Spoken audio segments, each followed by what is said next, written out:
Bienvenue sur Africa 24 pour cette nouvelle édition de l'Africa Tonight. Voici les titres de l'actualité. Le président rwandais Paul Kagame a procédé à un remaniement ministériel ce 18 octobre 2018. Équilibre paritaire et réduction du nombre de ministres de 31 à 26. Après l'Éthiopie, le Rwanda devient le second pays africain à respecter le principe de parité. Le gouvernement ivoirien ouvre le secteur de l'énergie à la concurrence. Un décret adopté en Conseil des ministres fixe la réalisation des ouvrages de transport et de distribution de l'énergie électrique. Et puis la République démocratique du Congo signe un accord de développement exclusif pour le futur barrage Inga 3. Un consortium sino-espagnol s'engage à financer les études d'exécution du projet estimé à 14 milliards de dollars.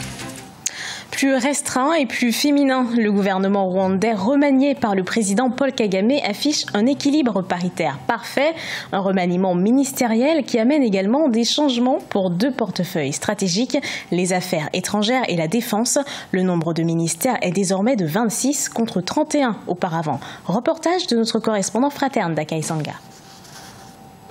Prestation de serment de 6 nouveaux ministres ce 19 octobre 2018, quelques heures après leur nomination par le président rwandais Paul Kagame. Le chef de l'État a apporté de grands changements à son cabinet, dans lequel les femmes représentent désormais 50% et où les jeunes retrouvent de plus en plus de place.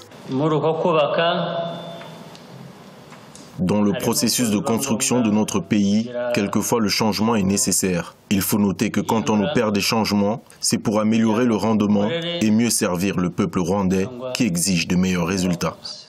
Autre grand changement, le nombre des ministres est passé de 31 à 26. Parmi les grands départs, Louise Mushikiwabo, qui a dirigé le ministère des Affaires étrangères pendant 9 ans, élu secrétaire général de l'Organisation internationale de la francophonie. Elle est remplacée par Richard Sezibera, ancien secrétaire général de la Communauté d'Afrique de l'Est.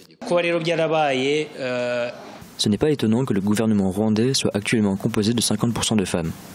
Le Rwanda a toujours su donner de la place à la femme, même dans le leadership.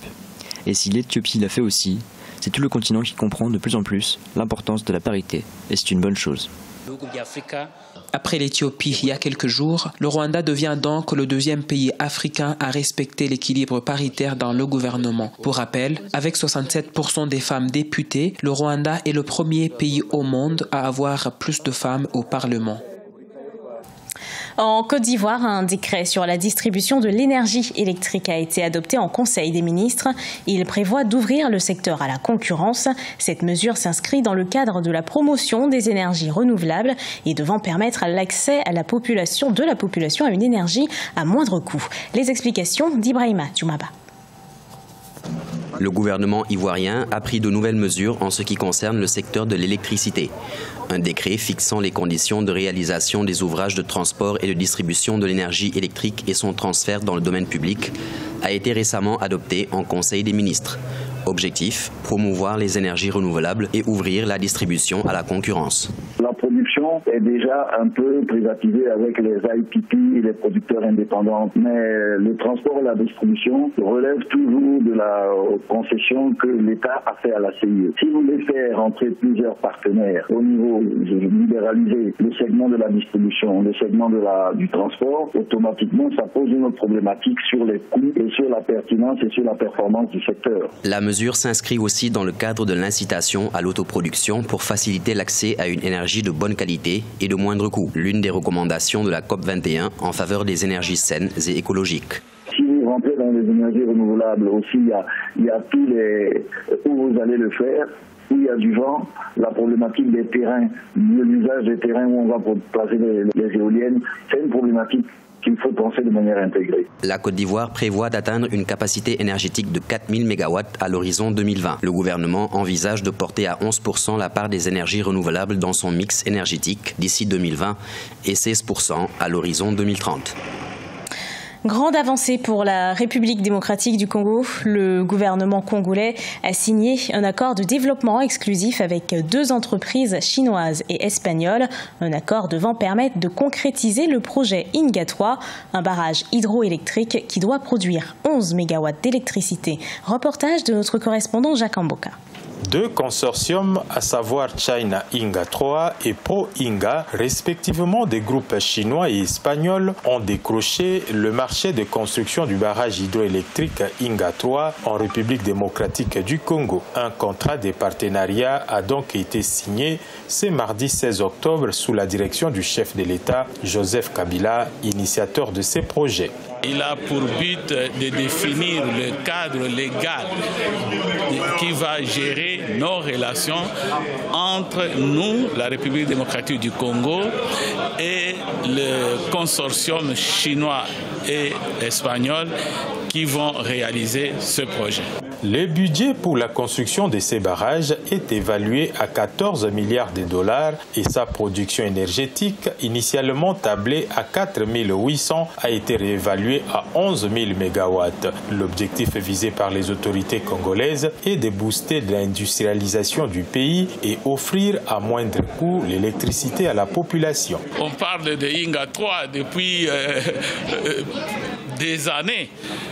C'est la première fois que nous signons un document légal, engageant, qui détermine comment nous allons évoluer jusqu'à la réalisation. La République démocratique du Congo va collaborer par ailleurs avec la République sud-africaine avec laquelle elle a conclu un traité sur le projet Grand Inga. Après la signature du contrat, reste à déterminer les chronogrammes de construction de ces projets qui n'est qu'une partie du projet Grand Inga. Des médicaments de bonne qualité à un prix raisonnable, c'est ce que promeut la start-up Medsaf au Nigeria.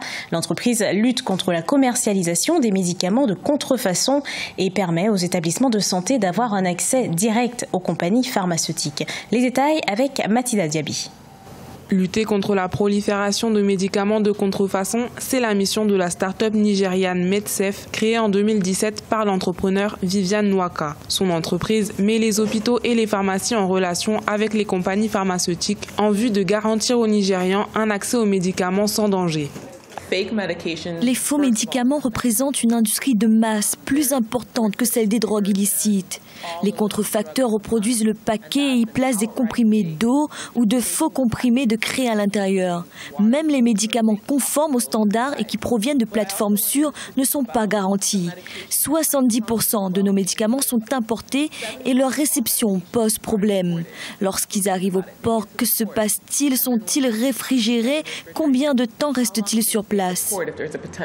Pour concurrencer les vendeurs de rue, de nombreux pharmaciens se tournent vers les fournisseurs les moins chers avec de nombreux risques pour la santé. Medsaf tente aujourd'hui d'améliorer l'accès direct aux médicaments de bonne qualité à un prix raisonnable et accompagne aussi les structures de santé dans la gestion de leur stock.